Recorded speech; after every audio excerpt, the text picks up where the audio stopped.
Ghost writer की साजिश। शरद ऋतु की मूसलाधार बारिश चट्टान के किनारे खड़ी जूलियन क्रॉफ्ट एस्टेट की धूल भरी खिड़कियों पर बेरहमी से बरस रही थी। वह हवेली एक गॉथिक संरचना थी, नुकीले पत्थरों से बनी, हमेशा अंधेरे और रहस्यों से ढकी हुई।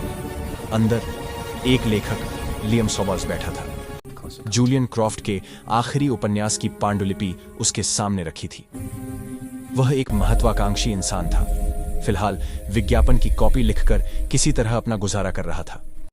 लेकिन अब उसे मिला था एक दुर्लभ मौका, उस प्रसिद्ध लेखक की अधूरी कहानी पूरी करने का, जो पिछले 10 सालों से दुनिया के सामने नहीं आया था। पुरानी हवेली के सड़ते वैभव के बीच लियम के भीतर एक अनजाना डर घर करने लगा।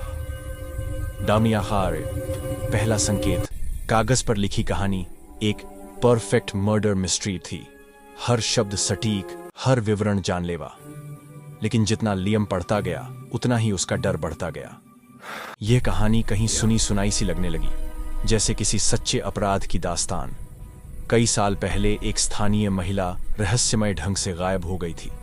वह मामला आज तक अनसुलझा था, और जूलियन की इस कहानी के विवरण, वही जहर, वही लॉकेट, वही तारीख, सब कुछ बहुत ज्यादा सटीकम था। कौन? रहस्यमय बागबान हॉलवे में एक पुराना तख्ता चरमराया। लियम चौंक गया। दरवाजे पर खड़ा था इलायस, एस्टेट का बागबान। उसका चेहरा उतना ही कठोर था जितनी नीचे की चट्टानें। कम बोलने वाला आदमी, मगर उसकी आंखों में जैसे कोई छिपा हुआ सच था। वो तुम्हारी प्रगति देखना चाहते हैं। इलायस की आवाज गरजते तूफान जैसी भारी थी।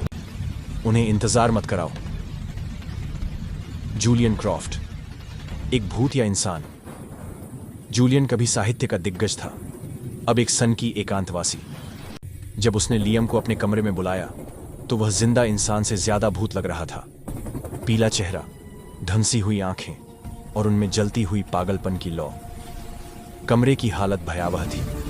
हर जगह बिखरी पांडुलिपियां, दीवारों पर सजे मरे हुए कौए, पुराने मेडिकल उपकरण और काली रेत से भरी रेत घड़ियां।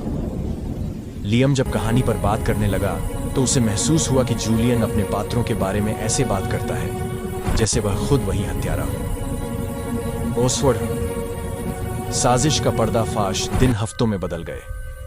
बाहर तूफान और भीतर डर, दोनों लियम के चारों ओर घूम रहे थे।